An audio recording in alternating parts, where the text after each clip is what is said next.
Assalamualaikum warahmatullahi wabarakatuh. Saya Rifkiatul Inayah, kelas Sosiologi 3B, Prodi Sosiologi Fakultas Ilmu Sosial dan Ilmu Politik. Sebelumnya saya ucapkan terima kasih kepada Ibu Siti Azizah selaku dosen mata kuliah statistika. Di sini saya akan memberikan tutorial olah data dengan regresi linear sederhana.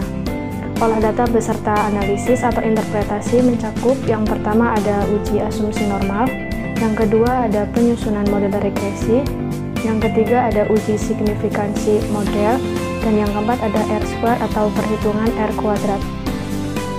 Langsung saja ke yang pertama, yaitu pengujian normalitas data. Di sini sudah ada contoh dari data promosi dan data penjualan. Sebelumnya kita membutuhkan variabel X dan variabel Y, di mana variabel X itu mempengaruhi dan variabel Y itu dipengaruhi. Variabel X di sini yaitu tabel pada promosi dan variabel Y itu tabel penjualan. Selanjutnya langsung ke SPSS, tapi sebelum ke SPSS, data ini di-copy terlebih dahulu.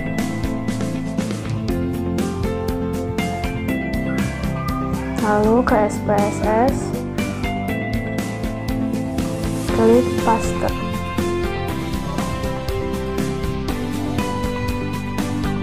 Setelah terinput datanya, kemudian kita ke variabel view untuk mengubah nama datanya, di mana ini berubah menjadi promosi dan ini berubah menjadi penjualan. Tipenya yaitu numerik, karena tadi datanya di belakang angka tidak ada koma, jadi desimal kita nolkan.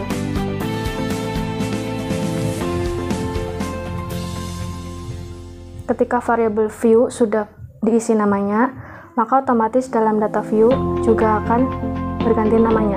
Di sini promosi dan di sini penjualan. Langkah pertama untuk melakukan uji normalitas, kita perlu satu angka lagi yang disebut dengan data residual. Data residual itu adalah selisih antara data asli dengan data prediksi.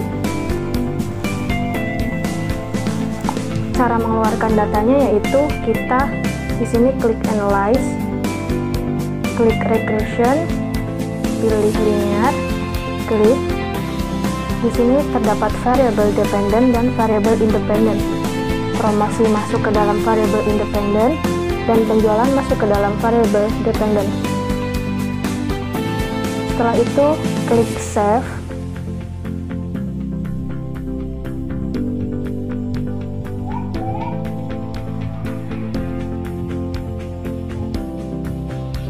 Klik unstandardize, klik continue, lalu klik OK. Muncullah data dari output ini. Untuk memudahkan menguji datanya, kita hapus dulu outputnya. Klik edit, klik select all, lalu klik edit lagi, klik delete. Kembali ke sini. Setelah ini akan menguji normalitas data dengan klik analyze lagi, lalu klik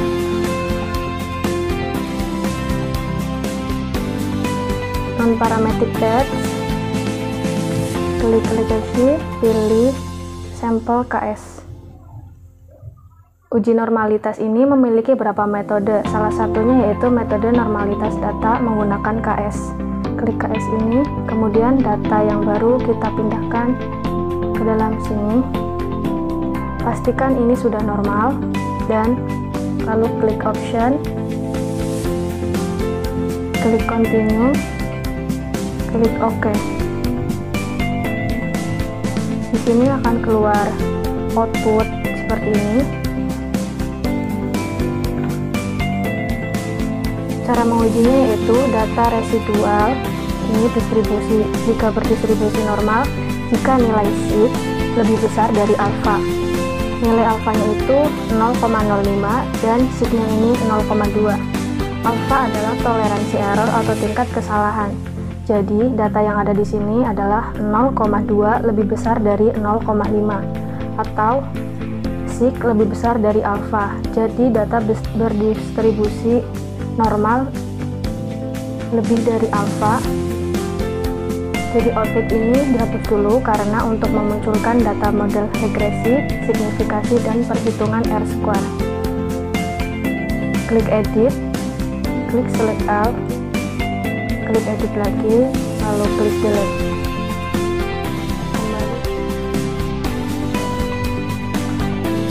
Dalam model penyusunan regresi linear sederhana, yang pertama yaitu klik analyze,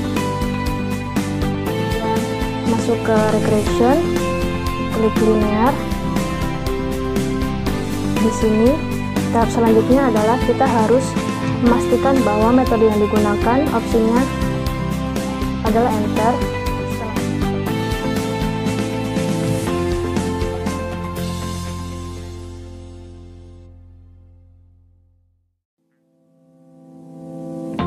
Setelah itu, masuk ke statistika, pastikan estimen tercentang, lalu ini tercentang dan ini juga tercentang, lalu klik continue, lalu klik ke option.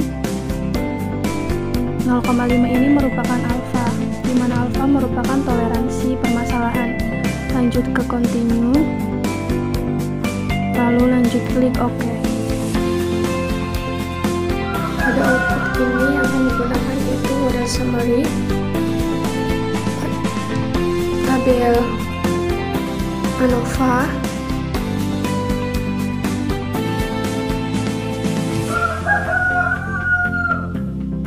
dan tabel koefisien.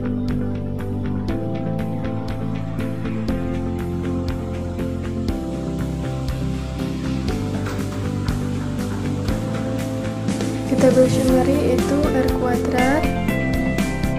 Pada tabel model summary yang akan digunakan yaitu R kuadrat atau R square, yaitu 0,839, dan pada tabel ANOVA yang akan digunakan yaitu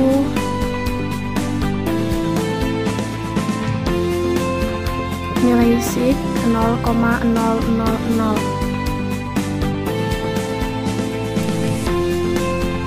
Sedangkan pada tabel koefisien yang akan digunakan itu konstan di sini diperoleh 111,523 dan promosi diperoleh 3891. Untuk selanjutnya yaitu analisis regresi linear.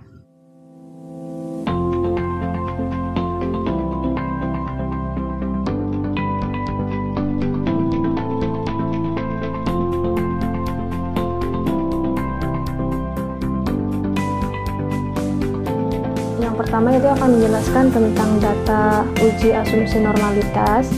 Dari data di atas menunjukkan bahwa residual data di atas berdistribusi normal karena nilai SIG lebih besar dari alfa. Artinya nilai SIG ini 0,2 lebih besar dari alfa 0,5. Dan yang kedua ada penyusunan model regresi dari tabel koefisien. Tabel koefisien pada output SPSS menunjukkan nilai signifikansi. Untuk konstan di sini ada 111,523 dan promosi atau B1 ada bernilai 3,891, sehingga model regresinya adalah Y sama dengan B0 plus B1X.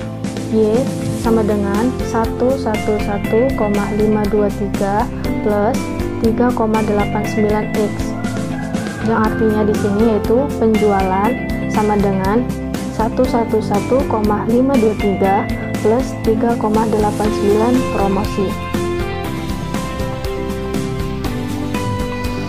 Untuk selanjutnya itu pada uji signifikansi model pada tabel ANOVA.